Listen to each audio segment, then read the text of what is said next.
Welcome back to the 10 Adventures podcast. Today we are talking with Matt Shafter about his trip to Everest Base Camp, but also how he travels 3 months a year, his 8-year odyssey to perfect his backpacking setup, and some tips to prevent injuries while on a big trip. Hi, Matt. Welcome to the podcast. Hello. Thank you for having me.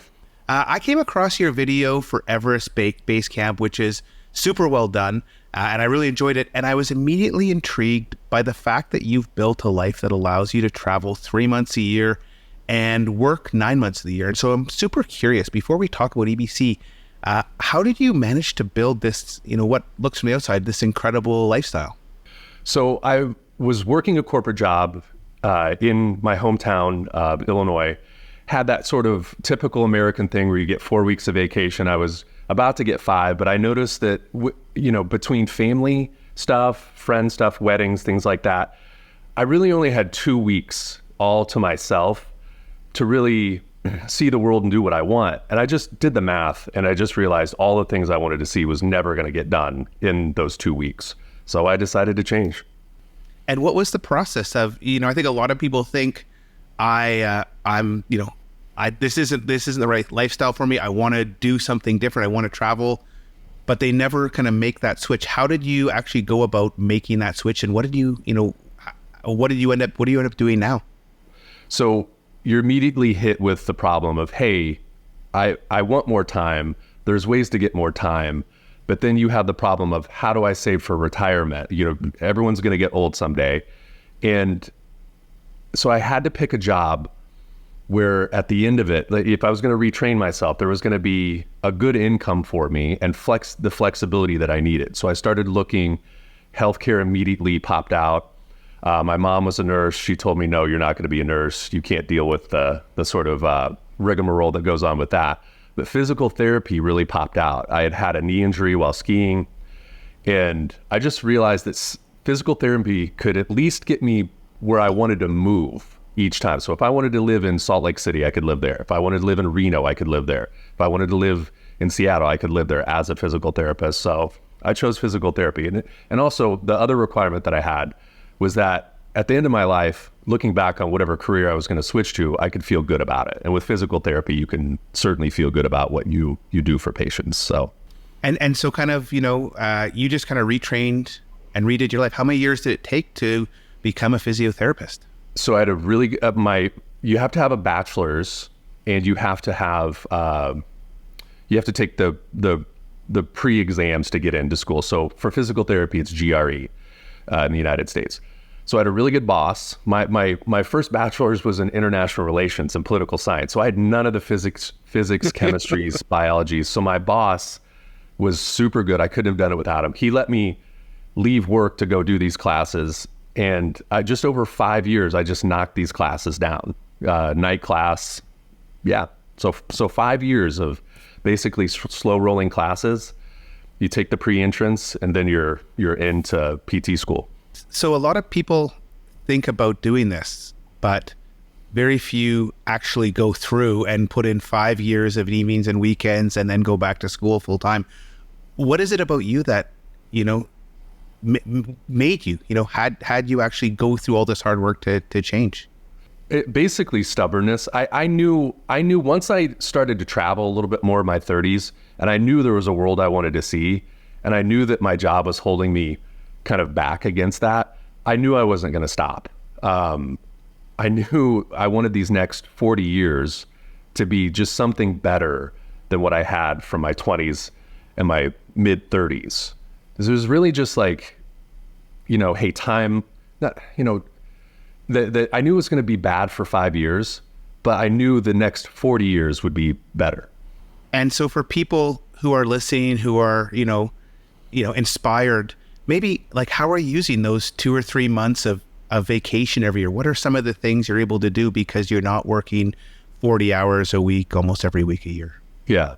So my thing is backpacking and hiking and just basically mountains. If you're going to find me somewhere, it's probably going to be in the mountains.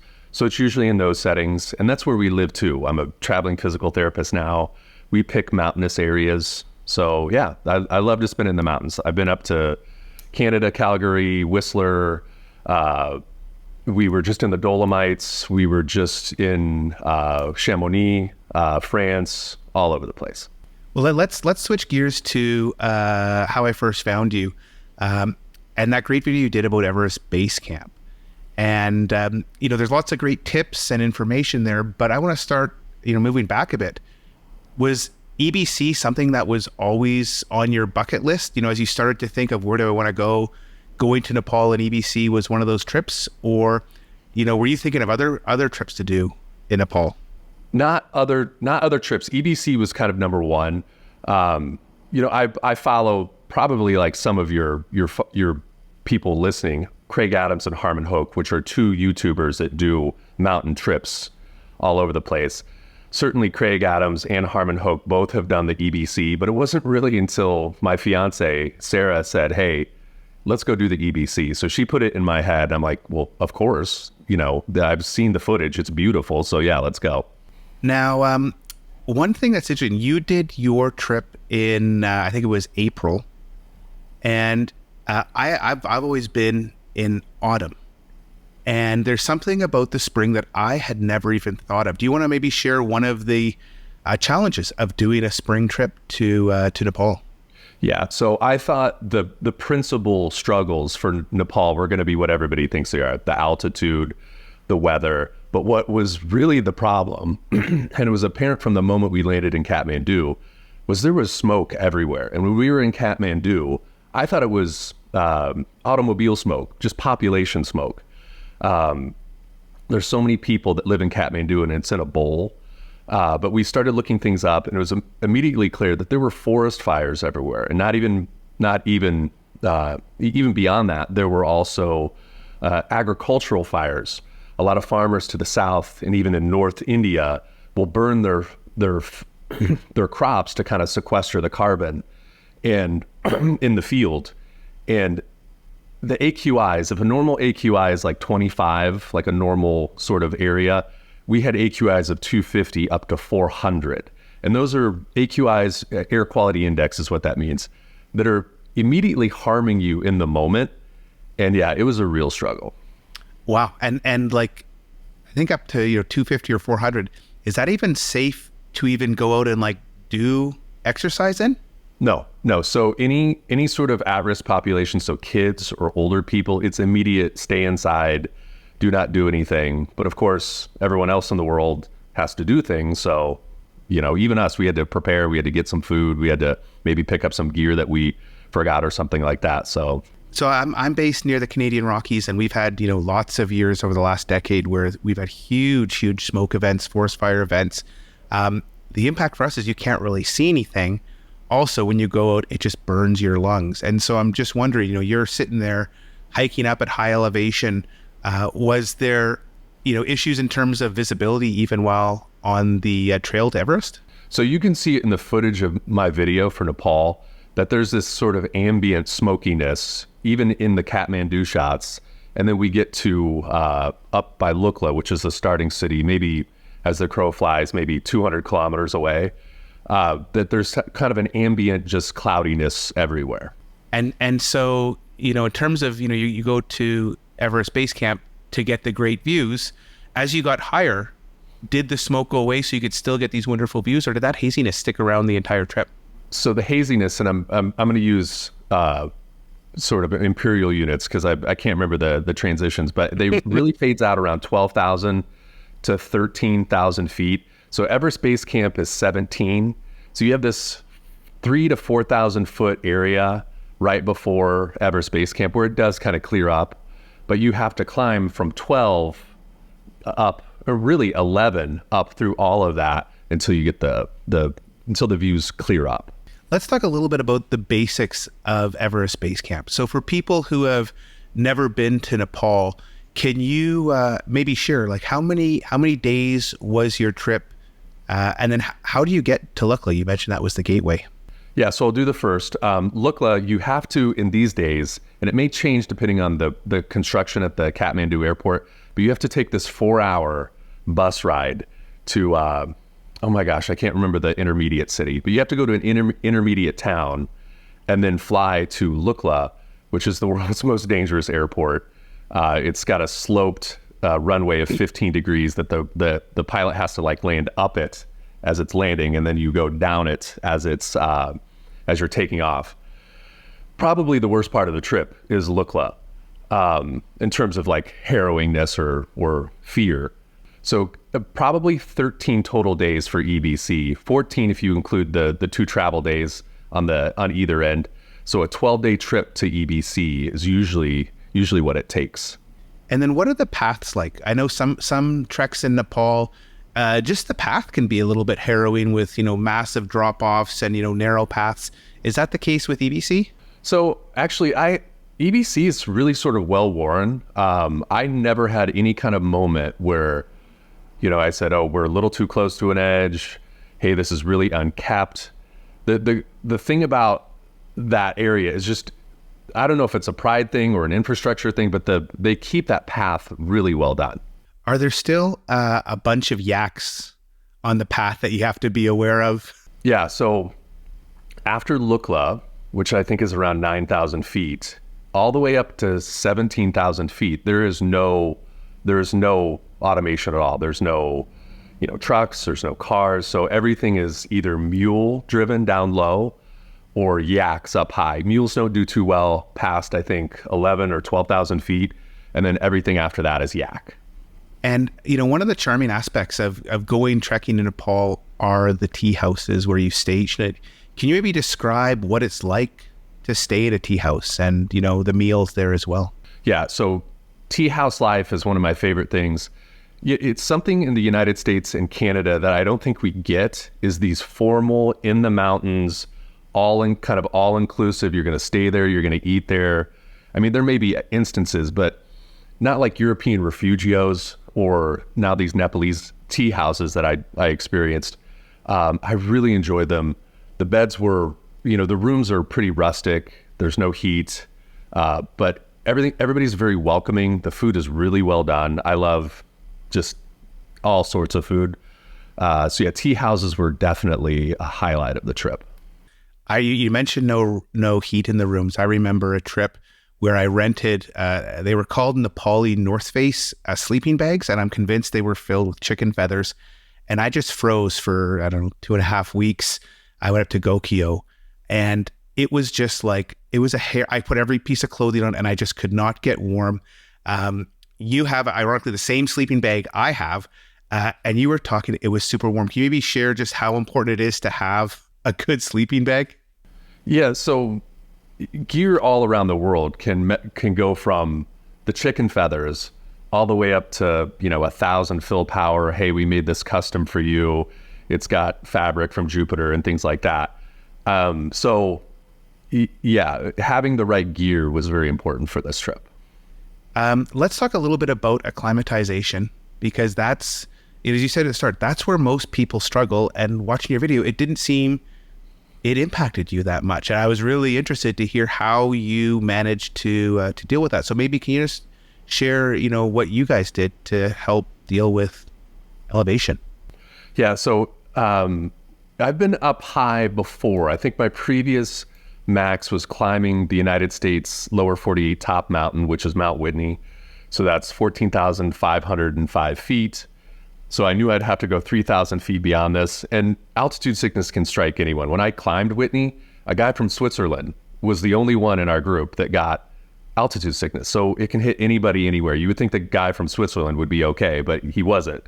So Diamox, which is a diuretic, kind of makes you pee. It's mostly for blood pressure, is sort of the principal standard for handling altitude sickness. So I did that. You would take it the night before we started, and you would take it twice a day, once in the evening, once in the morning. And then I also, because there's some studies that supported it, I took prophylactic ibuprofen. So just a normal NSAID. And those two things worked. I never had a problem really with altitude sickness the entire trip. Now, you mentioned your video when I think you were in Gorak Shep, you were having some headaches, and you did something called pursed lip breathing. What is that, and why does it work? So I woke up, I think at noon or at midnight, and I think I was breathing a little shallow, And there's this thing in physical therapy, and respiratory therapists use it as well.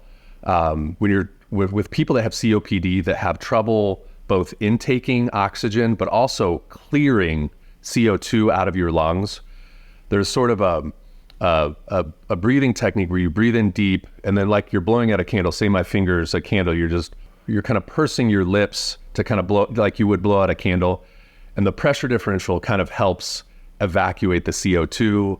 I did that for maybe about 10 or 15 breaths, and that headache went away. So I think I was just I think my central nervous system was waking me up and saying, hey, Matt, you're in a little bit of trouble here. So. And then did you see a lot of people who were struggling or having to descend because of altitude sickness when you were doing your trek? So yeah, when you're on the EBC, you're going to see all sorts of people that appear to be in some that they're having a great time, but also some that are kind of stressed out. You can just see it on their faces. Up high especially, there are some enterprising mule and horse people that are there for $100 to take you from Gorik Shep to Everest Base Camp, and for $100 from Everest Base Camp back to Gorik Shep. So yeah, there's people that are struggling up there for sure. In your video, you make a strong case to book with a trekking company. And I'm interested, a lot of people don't want to book with a trekking company. They want to try and do it all themselves. Can you maybe share the reasons why you think it's so important to book with a trekking company in Nepal? I think it's important the first time you go to do it. I think in the video, it's not that they're there for any, super like conversational reason or, to sort of like keep dangers out of the way. But if something does happen, they have all of the language ability. They know where everything is. And I'll be honest, I had camera gear as well. And although I may be ultralight, Sarah, my fiance, she's not as ultralight. So it was helpful to have the porter. And yeah, supporting porters is a really good way to sort of improve their lives as well. So it helped the trip. It helps young locals who are hopefully trying to study further get some resources as well.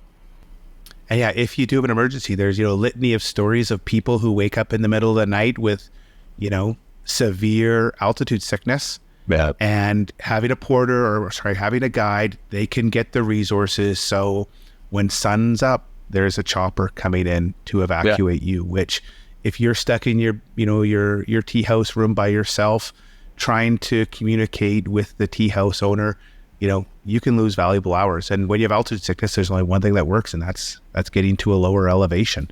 And did you find your guide or your porter, they were able to share the culture of the region and the history, anything like that while you were doing it? Yeah, I mean, my guide Sonam, our guide Sonam, he wasn't super conversational, but if you had a question, he would for sure answer it. He was great. You talked a little bit about gear, and you have tons of information about lightweight gear. I was checking out your lighter pack list, and I'm like, you're seriously into light gear. For people who are still struggling with an 85 liter pack for a weekend backpack in the mountains, can you share just why having a light pack is so important, as well as maybe some of the compromises you make and why they're not as big as people think? So I'll say I've been kind of a gear YouTuber. That's kind of how I got my start. It's not for everybody. I started heavy and then I went lower. But if you want to sort of go longer distances, and that's really the dividing line between the 90 liter person and the 40 liter person that has a 3.2 kilogram base weight, is how far do you want to go in a day? So if I'm doing a short trip, I'll take extra stuff. But if I know I have to do 2 mountain passes over 25 miles, I'm taking as little as possible, but still be safe, functional. I still want those things, but I want to be as light as possible. The times that I've seen people in trouble in the mountains, it's usually heavy haulers. So there's this paradox where, hey, bring everything, take everything, have everything, but there's a cost to that. There's an energy cost, especially in high heat situations. Also, you're just much more balanced. Stop at a river and watch somebody cross a river maybe on a log or something like that with a lightweight pack versus a heavyweight pack, the lightweight pack is going across the river much better. So you have better balance when you're lighter. Your body isn't being as taxed when you're lighter. So yeah, that's basically why I do it. And are there a couple tips? So, somebody who's still, I love the term heavy hauler. I've never heard that. Somebody's still a heavy hauler.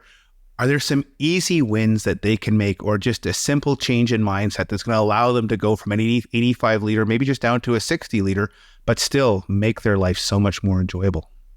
Yeah, I would say, and especially if you're not that into it, really focus on your big four. So that's your tent, your sleeping pad, your sleeping bag, and I forget what the other one is: tent, sleeping bag, sleeping pad.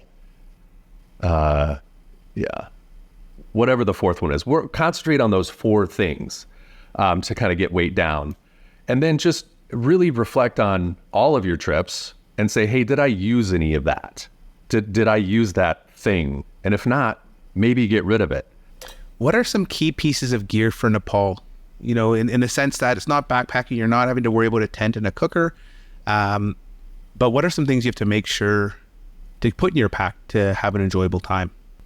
So I'll go with one obvious, one not obvious. I think the sleeping bag, like we just talked about, is a key one. So you're talking about Gokyo-ri, which is above Gorak Shep. It's kind of over in the next valley, but it's very high. It's very cold. Having a really high quality sleeping bag is super important. And then one non-obvious one is an umbrella. I think an umbrella is a key thing. You see mountain people all over the world using a simple, cheap umbrella, because below tree line and it's raining, that's what you want. And it just does so well. Rain jackets, we could talk about rain jackets, and we won't for 10 minutes. But a rain jacket really isn't an ideal thing. But below tree line, an umbrella. Bring an umbrella. So I'm super interested you mentioned that, because we were walking the Via Francigena, just last week, and we met a couple who were in their 70s. They'd walked from Canterbury to Rome, so it's about 2,000 kilometers, and they were using umbrellas. And here we were, it's, pretty warm. We're in our, Gore-Tex rain shells, we're sweating, and they look just super comfortable with a little umbrella. And they were the first people I've ever seen, actually talked to, who have had an umbrella. And so for people like me who are a bit worried about an umbrella, will it blow away? Will it work? What are the tips to using an umbrella so it's effective? And do you still bring some sort of rain protection, or do you just say the umbrella is going to be good enough? I would say maybe even in a wilderness situation, 70% of your time is, unless you're doing a high route, is going to be below tree line. So below tree line, the wind won't be as bad. So you definitely want the umbrella there. But for the 30%, yes, have a rain shell. But just like you just said, you were sweating. They're not a perfect solution. So that dual kind of system of rain jacket for up high, umbrella for down low. I've never regretted bringing an umbrella, ever. Do you have a suggestion? I'm because we're now looking, because we just got sweaty, and your whole arms get wet and your shirt gets wet. So it stops raining. You just feel terrible. What's an umbrella what's the umbrella you use in your pack? So, you can get just one of the cheap ones. It's no problem. But if you want sort of something that is the lightest for rain, go to Montbell. Montbell is since the 1970s, a Japanese brand that really does a good job with lightweight, but also still functional. So they have a whole list of umbrellas that are really nice. Wicked. We're going to Japan in a few months, so I've got one thing to pick up when I'm there. Nice. Lastly, you're a physiotherapist, so you probably see a lot of people coming back from a big trip.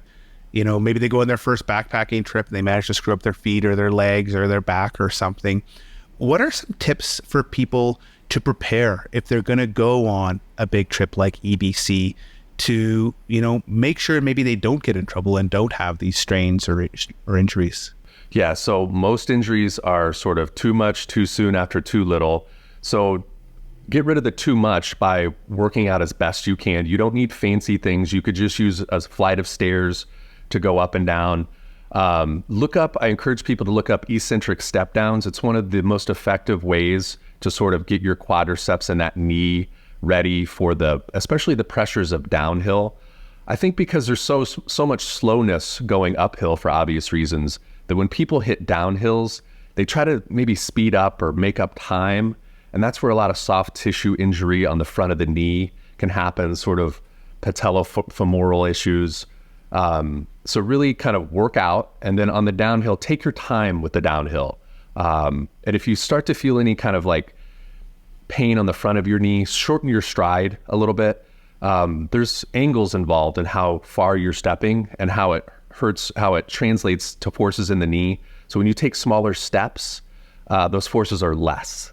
So yeah, those would be my principal pieces of advice. Now, what about something like doing a little warm up before you start walking, doing a cool down or stretching at the end of the day? Is that something you're doing when you're on trail as well? I do it. I stretch especially with on long trips, and I'll warm up. I usually choose to warm up a little bit. I guess I kind of do it naturally when I'm, maybe like some stretches as we're standing there, or like right when I get out of bed. But on long trips, I'll do specific stretches because things are changing in your body on those longer trips. Hiker hobble, if you've ever heard of that, is basically a shortening of the hamstrings, because whether you're going up or down, your knees are bent and your hamstrings are kind of shortening a little bit. So I will stretch hamstrings for sure. It's funny, I got back and I did yoga kind of the second day back from this 3-week walk. And yeah, I was so tight everywhere, trying to do just, was it leaning forward, bend.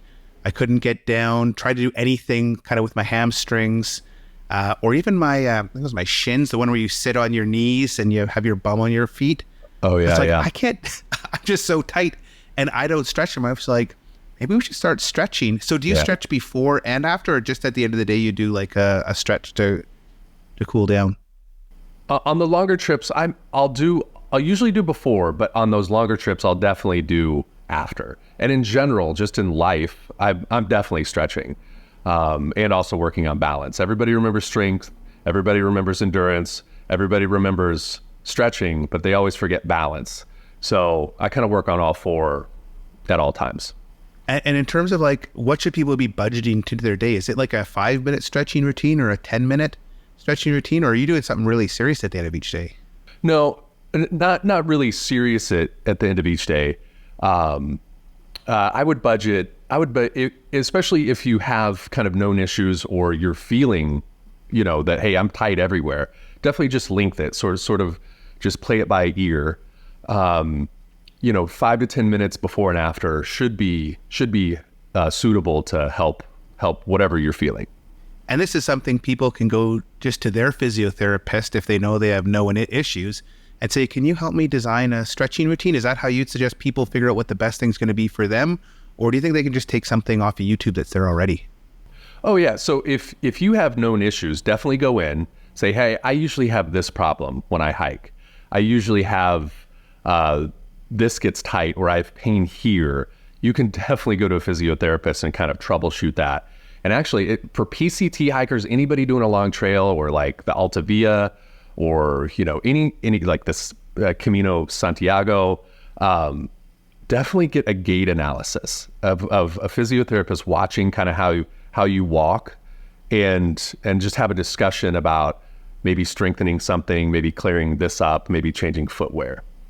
Last question, thinking back to Everest Base Camp, is there a memory that comes or sometimes people they see things like, this is what I remember best about that trip.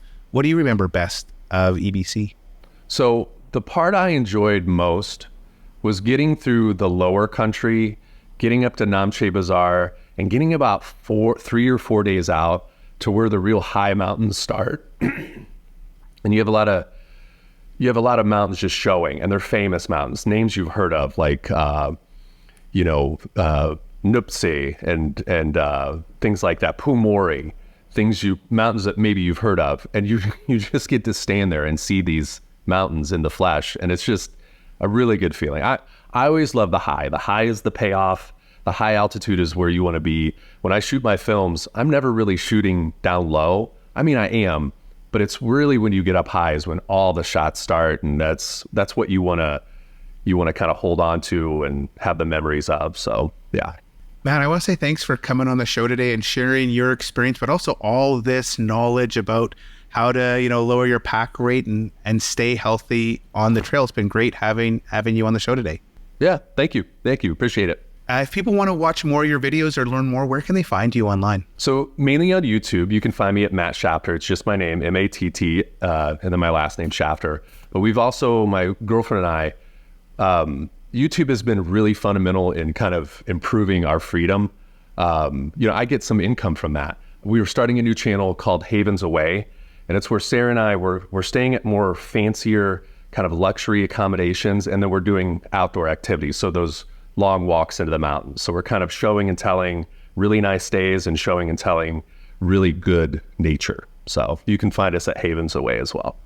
And there's nothing better than coming back after a hard day's walk to like a really nice hotel and, having a great meal, a great bed, a great room. You're the second person that said that to me in the past 3 days when I'm talking about this concept. Like, oh, I love that. Like a fancy hotel after beating up my body. Yeah. Yeah, no, it's great. That's wicked. I'll put links to those in the show notes, as well as Matt's Instagram account, so you can follow along there. And with that, thanks for listening to this episode of the 10 Adventures podcast. We'll be back next week to explore the world and hear about more epic adventures.